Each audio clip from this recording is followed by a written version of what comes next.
Hello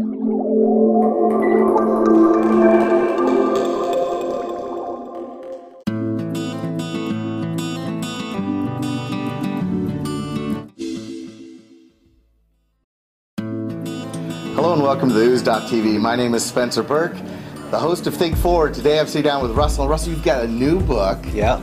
nuChristian. Yes. Kind of playful, using the "un" upside down. Yeah. Huh? I mean, where did this come from? Give me some. Well, you know, there's this book that's, still in hardcover for years, selling like mad, called nuChristian. And basically, what it's about is that they did all this research asking, like, postmodern generations what they think of Christians, basically. And believe it or not, a lot of these postmoderns think that Christians are too judgmental, too political, anti-homosexual, hypocrites, all these things. And so their conclusion is that Jesus has an image problem, and it's our fault, and we need to be better, you know? And then that way all the cynical postmoderns will flood our churches. Yeah. Now, so this is sort of a response to that. Right. So it's Mad Men for Yeah, Jesus. yeah, right, exactly. Totally. AMC, yeah. Yeah. Well, if it's not just an image problem, Yeah. Help us out a little bit. Where we go? Well, you know, obviously Christians are judgmental and anti-homosexual and, hypocritical and everything else because they have one weakness that they share with the rest of humanity, and that is the fact that they are human. Mm-hmm. And so I just talk about the transforming love of God is what we need. We need to understand that we are human, and that maybe God isn't as concerned with our right behavior as he is with us engaging people in relationship. Mm-hmm. And so, yeah, just playing around with a nuChristian, nuChristian, and, everybody else wrote a book that had nuChristian something in it. I thought I had to do mine, I like that, yeah. Well, there are all these false dichotomies that come up, and the dualism and whatever. Help people kind of think through this. Where does that usually take us, and maybe where are some of the options that you offer us? Well, it's this notion like, how are we going to contend with these postmoderns and their lack of absolutes and moral relativism, and how are we going to be able to communicate with them yet protect the integrity of the gospel? And I just say, like, you know what, leave the gospel alone. It doesn't need protecting, Mm-hmm. Jesus doesn't need a good reputation, God's reputation. God's probably not that worried about God's reputation. And maybe we shouldn't be worried about our own reputations. We should be authentic individuals in relationship and in dialogue with our neighbors, love our neighbors. Mm-hmm. And that's what God has called us to do. Mm-hmm. I mean, we don't need to worry about these things. Yeah.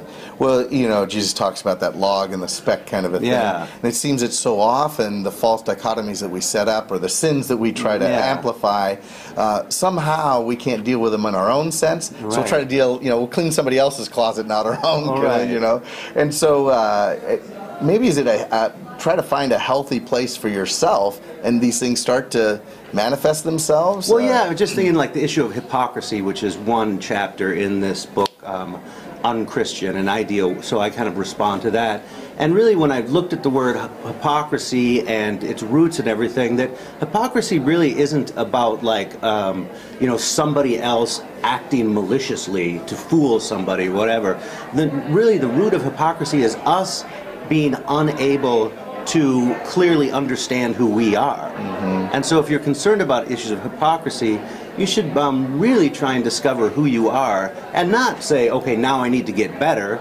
Just own it, Mm-hmm. Just, what? God actually likes who you are. Yeah. Well, and even this whole idea of postmodernism, whatever, maybe instead of seeing it as the curse, maybe there's a little bit of blessing. Maybe in this restructuring, evolving opportunities, it's pointing out things that could be fatal flaws. Well, I think absolutely this notion, that things are, there isn't a black and white or set, fixed way things are. And we move into this in postmodernity where it's, contextuality is so important. And, well, that's what our faith is really all about. Mm-hmm. I mean, it's people in relationship. Context is important. And, yeah, things do change. And it's what is important is not this doctrine. What's important is relationship with God and relationship with your neighbor. And that's messy, and that fluctuates, and that if you are involved in too many human relationships, you're going to be a hypocrite, and you're going to be judgmental, and there's just no way about it. Well, and in a sense, isn't there a new Christian? Yeah, constantly, absolutely. don't you think? Absolutely, yeah. So, yeah, I could say renew Christian to try and get at all the things people write in the titles of their books. Right, but, right. You know. Because in a sense, even what we have or understand now, 10 years from now, what we need to adjust and understand and develop, or we do almost become a hypocrite in the sense we're trying to be something that we've passed. Yeah, or changed, absolutely. Because, I mean, really, how could our faith stay stagnant for 2,000 years if we really are in relationship with a living God? People who are alive change and grow. And how could our understanding of God not change and grow? Yeah, that's fascinating. Yeah. Is there one thing that's hit you, either from the critics or as you've looked at it, you're like, oh, you know, I wish they could understand this a little differently. You know? Yeah, I wish people could understand, it's like, what other people do and think and believe really doesn't affect you that much at all, you know? It's more like, hey, leave everybody alone, all right? And just try and understand that God really loves you. And then try and move from that love into relationships with people you don't know. You know, ask questions you don't know the answer to. Yeah. Isn't that true? I mean, so often people will read the book already knowing the ending. Absolutely. But there is a fear, there's a concern. Do you tie anything? Why is it that people have that sense of like, oh, I can't read off the approved list? Right. You know? Well, I think, you know, when people encounter different readings or different understandings than they've had, there's this sort of secret fear that the other people may be right. Yes. Which means they're wrong, and if you hold a certain conservative point of view, if you're wrong, you're probably going to go to hell, you know? Yeah, exactly. So, I mean, there's a lot riding on it. Yeah, it's not just a test. So, you know, I need to demonize you so I don't go to hell. Right. You know? But doesn't that also trap us? You know, I mean, like, if that's our fear and our concern, we keep the facade up, which all of these labels that people have said in the negative sense about Christians are just reinforced all the more. Absolutely. So. And I think we should embrace all those negative things that people say about us. It's true. Yeah. And it's, for us, you know what I really would hope for people, is that people would actually not see themselves any different than anyone else. Right. You know, that we are just people living life, growing, loving, you know, just trying to make it work, you know? Life's hard, you know? And why not meet new people? Why not engage in new things and open yourself up to actually new ways of being?